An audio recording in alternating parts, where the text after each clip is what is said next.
Muy bien. Entonces ahora continuamos. Entonces ahora les voy a explicar cómo funciona esto de la psicología y los paradigmas en la psicología. En este caso vamos a remitirnos a las partes básicas, la definición de psicología. Vamos a ver, tenemos muy poco tiempo para ver estos temas, entonces yo les voy a ir compartiendo contenidos para que ustedes los vayan consultando. Les voy a compartir algunos videos muy breves para que vayan complementando con lo que estamos hablando hace un momento. Entonces vamos a ver la definición de psicología. Entonces, la psicología, como les comentaba, es de origen griego y tiene esta parte de psique, que significa alma, espíritu, mente, y logos, que es tratado o estudio, psicología, estudio del alma, el espíritu humano. Entonces, la psicología es la ciencia de la conducta y los procesos mentales, con sus matices, porque más adelante vamos a ver que cada corriente de la psicología va a estudiar ciertas partes del comportamiento, de la mente, de la psique humana, porque podemos identificar, ustedes mismos seguramente se habrán dado cuenta que los seres humanos tenemos varias partes, o sea, como que no solamente somos una mente que hace una sola cosa, no somos emociones, tenemos en nuestra mente tenemos este pensamiento, pero este pensamiento no solamente es un pensamiento, sino que tenemos pensamiento matemático, pensamiento lógico, tenemos también una parte que se llama la percepción, y esta percepción es muy diferente entre hombres y mujeres, y al mismo tiempo la percepción no es igual entre yo y ustedes. Somos, somos iguales, pero somos diferentes, y eso seguramente ya ustedes lo habrán notado.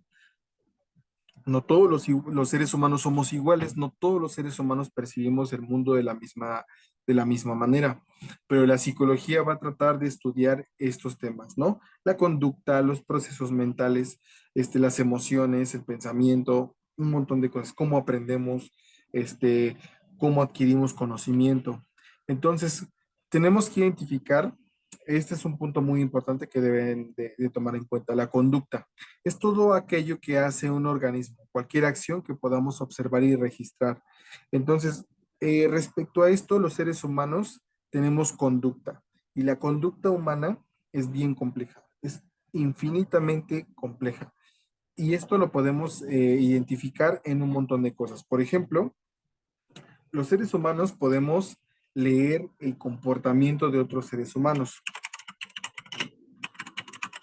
Vamos a ver, por ejemplo, si yo les pongo un rostro humano, ustedes pueden darse cuenta que esos son rostros artificiales. Si estuviéramos ahorita en clase presencial, yo les estaría preguntando, ¿qué identifican en el rostro de esta persona? ¿Qué identificamos? ¿Sabían que los seres humanos somos muy buenos leyendo los rostros de otras personas? Y eso se lo debemos a la evolución. Nuestra evolución nos ha permitido identificar el comportamiento de otras personas. Seguramente a ustedes les habrá pasado que de repente observan a una persona y dicen, como que se ve sospechosa, como que se ve rara, como que no me gusta algo de su forma en la que me mira, su comportamiento, su lenguaje verbal y su lenguaje no verbal. Algo básico en comunicación humana es que todo comunica. En este caso, por ejemplo, que yo mueva las manos, comunica. Si yo estuviera así por ejemplo, si yo estuviera dando la clase así, pues obviamente está comunicando algo. Todo comunica. Todo lo que nosotros hacemos está comunicando todo el tiempo. Y esto es algo básico de nuestra especie. Y podemos identificar, por ejemplo, esto, rostro chimpancé. Algo que podemos identificar es que nosotros también podemos reconocer emociones en los chimpancés, podemos identificar estados de ánimo en otros animales. Pero hay algo bien curioso que tienen los chimpancés y que tienen otros primates. La pupila es grande. ¿Ustedes se han dado cuenta que los seres humanos somos animales que tenemos la pupila muy pequeña, a diferencia de otros seres vivos y en casi todo el planeta? Esto es principalmente porque utilizamos las pupilas para comunicarnos. E incluso yo con las mismas pupilas puedo enseñarle a otra persona, a otro ser humano, hacia dónde estoy mirando, qué es lo que estoy pensando y puedo hacer señas. Esto se ha especulado que está muy vinculado con la evolución humana. La evolución humana nos ha permitido, por ejemplo, comunicarnos a través de señas. Hay personas que se comunican a través del lenguaje de señas, pero podemos hacer como que ciertas señas que nos permiten comunicarnos entre nosotros. Esto también es algo único en nuestra especie, es algo único. Ninguna otra especie hace lo que nosotros hacemos, pero esto también, o sea, el parentesco que tenemos respecto a humanos y chimpancés es tan común que podemos identificar emociones en nuestros parientes cercanos, los primates, otros primates. Podemos identificar sus emociones. Pero también, por ejemplo, este fenómeno también ocurre con otros animales, como por ejemplo, rostro de ¿Ustedes sabían que los seres humanos podemos identificar emociones de los perros? Y a su vez los perros identifican nuestras emociones. Esto es principalmente por la convergencia evolutiva que tenemos con los perros y con los gatos, principalmente. Nosotros podemos ver a un perrito e identificar, si ustedes tienen mascotas, seguramente se habrán dado cuenta que se pueden sentir identificados, pueden sentir las emociones, los mismos perros pueden, e incluso los gatos. Los gatos no están tan domesticados, los perros sí han sido domesticados de forma consciente por parte de los seres humanos, pero nosotros podemos ver los rostros de los perros e identificar su estado de ánimo, sus emociones, si nos van a atacar, si están en modo agresivo, si están felices, si están enojados. Entonces, esto forma parte de las habilidades que tenemos nosotros a la hora de comunicarnos. Esto lo van a ver en mayor profundidad en la materia de comunicación humana, pero es bien interesante. Entonces, los procesos mentales, bueno, esto como tal, lo que les estoy comunicando, que lo que les estoy explicando es conducta, conducta y comunicación, acciones. Como les decía, aunque yo trate de no comunicarme, o sea, por ejemplo, si yo le aplico la ley del hielo a mi hijo o a mi esposa, estoy tratando de comunicar algo, estoy tratando de dar a entender algo. Cuando una persona, por ejemplo, nos mira en el transporte público y nos hace ojitos, pues es que la persona está comunicándose con nosotros. Cuando vemos a un cuate que se sube todo sospechoso, así con la vez así, con una gorra así, el cubrebocas, pues ya sabemos que esta persona pues está preparándose para hacer algo, ¿no? Está comunicando. Los procesos mentales son las experiencias subjetivas internas que deducimos de la conducta. Los procesos mentales son cosas que nosotros especulamos y a partir a partir, por ejemplo, de ciertas herramientas ya podemos deducir dónde ocurren ciertos procesos mentales. Las sensaciones, las percepciones, los sueños, los pensamientos, las creencias y los sentimientos. Aquí, si estuviéramos en clase presencial, yo les preguntaría a ustedes, ¿dónde creen que se encuentra su alma? ¿Se lo han preguntado? Obviamente, no se encuentra en nuestro corazón. Aquí en el corazón, en el cocoro, no se encuentra nuestra alma, definitivamente no. ¿Dónde se encuentra nuestra alma? ¿Dónde se encuentra aquello que me hace ser yo? ¿Dónde está? ¿En qué parte de mi cerebro se encuentra? Cuando yo cierro los ojos y me pongo a recordar los momentos más bonitos de mi vida, que es interesante hacer este ejercicio. Cierren los ojos, imagínense, bueno, no imagínense, recuerden los momentos más bonitos de su vida. A lo mejor cuando se casaron, a lo mejor su primer beso, a lo mejor cuando obtuvieron un ascenso, cuando se despidieron de algún familiar. Recuerden los momentos más tristes de su vida. ¿Dónde se aloja toda esa memoria? ¿Dónde está? ¿Dónde se crean los sueños? ¿Se han puesto a pensar en ese tipo de cosas? ¿Por qué soñamos los seres humanos? ¿Dónde está Dios? ¿Han pensado esto? ¿Dónde se encuentra Dios? Dios está aquí a mi lado, Dios está en mi mente, ¿qué soy? ¿A dónde voy?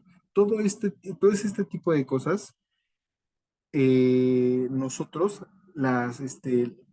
pasan en nuestra mente a través de procesos mentales. De hecho, hay una teoría que se llama la teoría sociocultural, de un psicolingüista, dice que los seres humanos, cuando nacemos, no tengo ningún muñeco, no. Cuando nosotros los seres humanos nacemos y venimos a este planeta, pues ya venimos con cierta predisposición genética. Noam Chomsky, que es un psicolingüista, dice que cuando nosotros nacemos, es decir, cuando estamos así bebés, ya nacemos, llegamos al mundo, nuestro cerebro ya tiene todas las herramientas para desarrollar todas las habilidades que tenemos los seres humanos. Simplemente tenemos que entrar en contacto con nuestro entorno para potenciar el desarrollo de esas habilidades. Y esto lo hacemos a través de la socialización.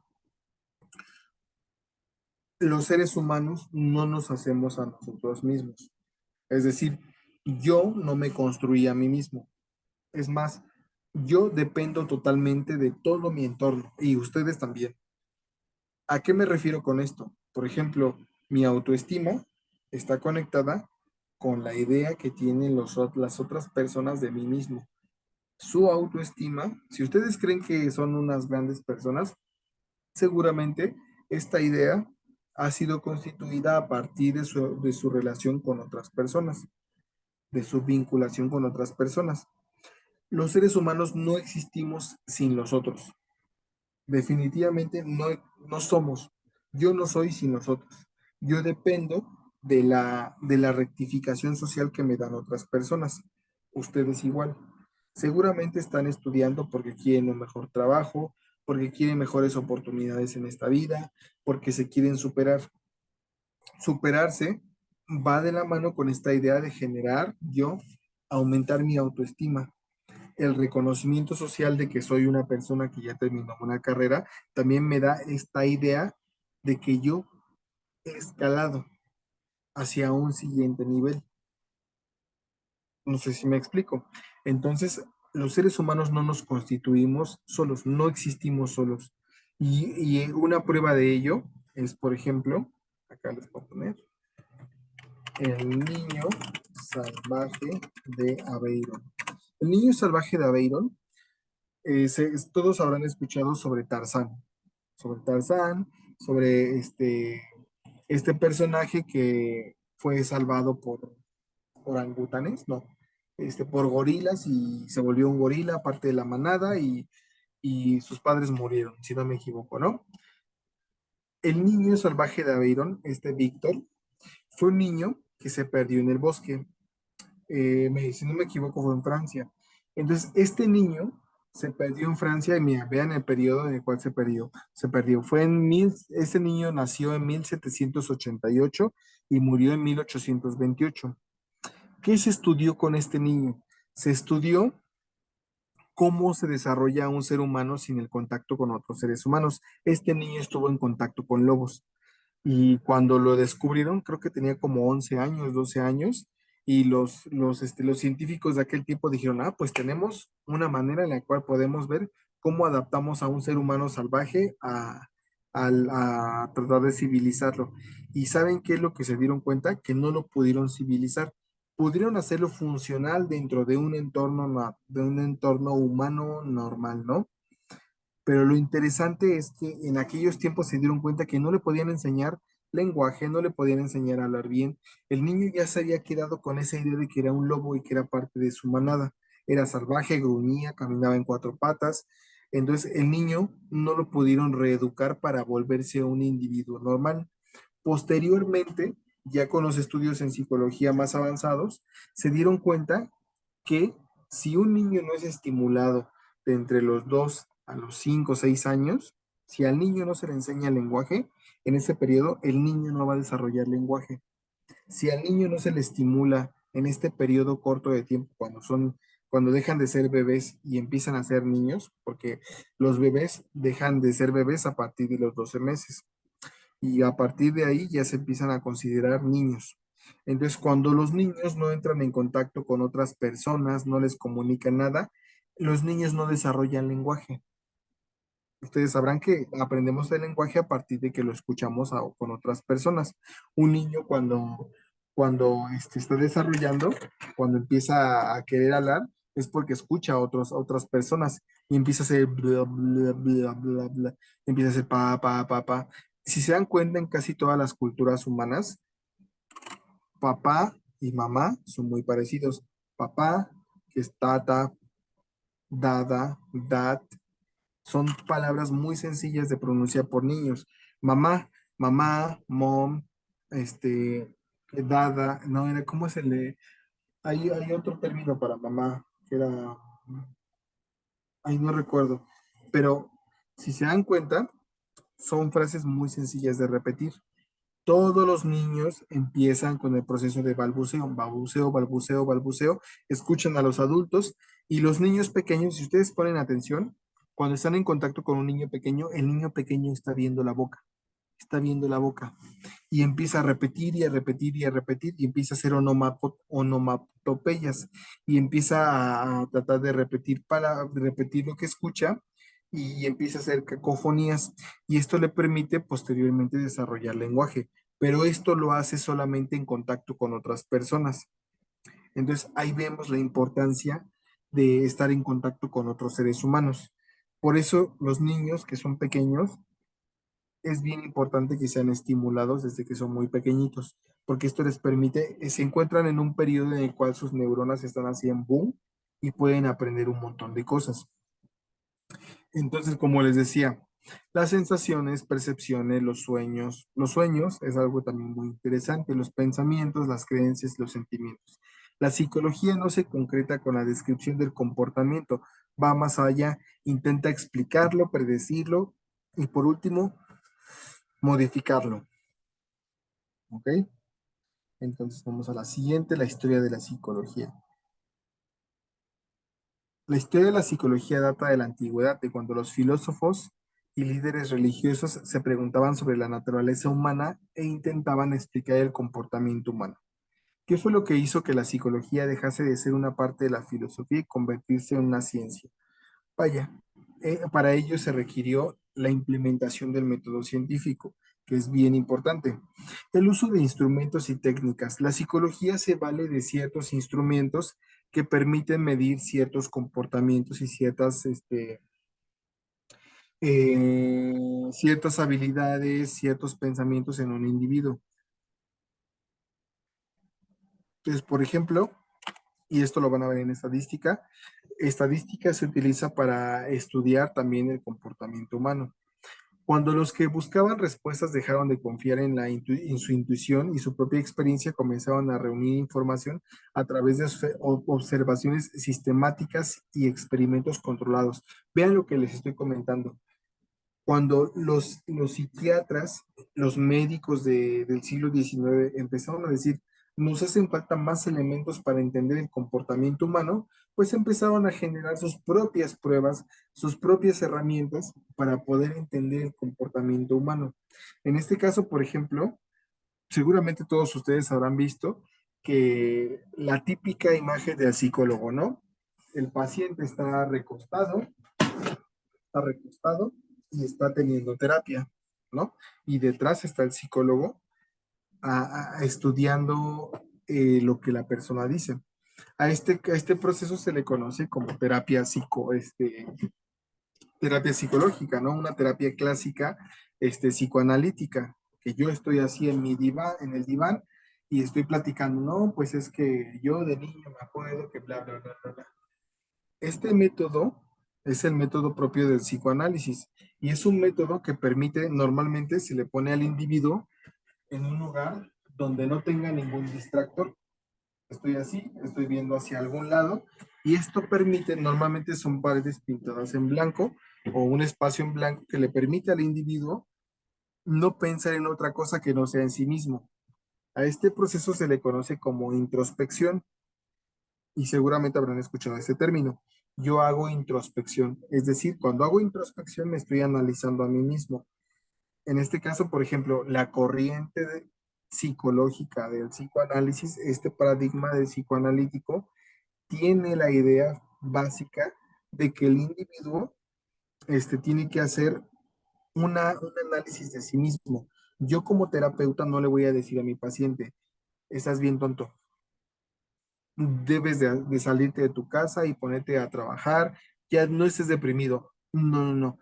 La teoría psicoanalítica se enfoca en el que el individuo se analice a sí mismo a través de las herramientas que le puede dar el terapeuta. Es decir, yo como psicólogo no le voy a dar consejos a, a las personas. Si ustedes tienen en mente esa idea de que ustedes como psicólogos van a ir con el paciente y van a platicar, no, manita, no, manito, fíjate que pues no, ya deja a tu esposa, que no sé qué, no, que no dejes que te cele. No, el psicólogo no hace ese tipo de cosas. El psicólogo en este caso, por ejemplo, desde la perspectiva psicoanalítica, lo que va a ser escuchar al paciente y preguntarle y decir, esto le duele, vamos a picarle por ahí.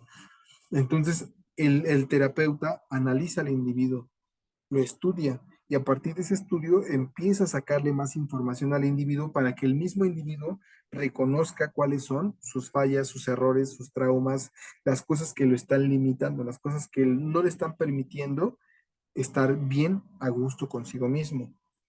Entonces, esto es un instrumento, pero hay otros instrumentos de la psicología, por ejemplo, las pruebas de inteligencia, los tests proyectivos. En este caso, por ejemplo, vean esta imagen, vamos a ponerles un hombre bajo la lluvia. Esta es una prueba psicológica. Seguramente si ya fueron a algún trabajo, les han aplicado esta prueba psicológica, que es el hombre bajo la lluvia. Y el hombre bajo la lluvia es una representación de cómo, o sea, cuando una persona dibuja, en este caso, por ejemplo, mi hijo acaba de hacer unos dibujos. Aquí está, por ejemplo. Eh, los niños suelen hacer representaciones de su inconsciente. A mi hijo le dejaban hacer, pintar con pincel. Entonces, cuando una persona dibuja, cuando una persona pinta, está haciendo una reconstrucción de lo que pasa por su... Ay, estaba compartiendo pantalla. Dejo de compartir pantalla tantito. Como les decía, pues aquí tenemos otro ejemplo, ¿no? Esto que ven en pantalla es un cuadro de Vincent Van Gogh. Este cuadro de Vincent Van Gogh representa, y de acuerdo a varios estudios, representa cómo funcionaba la psique y la mente de Van Gogh. Van Gogh tenía una enfermedad. Y esta enfermedad, bueno, aparte de que era depresivo, tenía neurosis y un montón de cosas, pues sus pinturas reflejan mucho su estado emocional. Entonces, ahí podemos darnos cuenta que hay una herramienta psicológica que estudia el dibujo de las personas, los dibujos, los trazos. Existe la grafología que estudia, por ejemplo, cómo se, cómo la personalidad del individuo a partir de los dibujos que hace. Entonces, como les decía, aquí ya vimos varias técnicas, ¿no? Instrumentos, técnicas que habían sido empleadas con éxitos en las ciencias naturales. En este caso, la psicología buscó sus propias herramientas para interpretar y estudiar el comportamiento humano. Entonces, vamos a ver, la psicología como tal es una rama de la filosofía y fisiología. Filosofía y fisiología, que es el estudio de los procesos vitales del organismo. La filosofía, pues, estudia el razonamiento del individuo, ¿no? Es el amor al conocimiento. Entonces, la filosofía se enfoca mucho en los porqués, porqués de la naturaleza, porqué del mundo. Entonces, la fisiología vamos a ver que, por ejemplo, la fisiología estudia cómo funciona mi cerebro. Entonces ahí estamos mezclando dos ciencias. Entonces vamos a ver que, por ejemplo, existen varias escuelas de la psicología. El psicoanálisis, el conductismo que les estaba platicando en el otro video. La psicología gestal, el humanismo, la psicología cognitiva. Entonces vamos a ver que hay varias corrientes y vamos a ver que hay muchos autores y cada uno de ellos tiene una forma muy particular de interpretar el comportamiento humano. O sea, esas corrientes psicológicas este, tienen su propia forma de, de estudiar al ser humano. Algunas estudian la mente, algunas estudian la inteligencia, algunas estudian la sexualidad, otras estudian la percepción, cómo vemos el mundo. Entonces, por eso la psicología es una ciencia que tiene muchas interpretaciones. Es justamente lo que les estaba comentando respecto a cómo evoluciona la ciencia. Y hasta aquí vamos en conceptos básicos de psicología. Si tienen alguna duda, les voy a poner un texto para que me vayan colocando sus dudas, ¿vale? Y vamos a detener la grabación.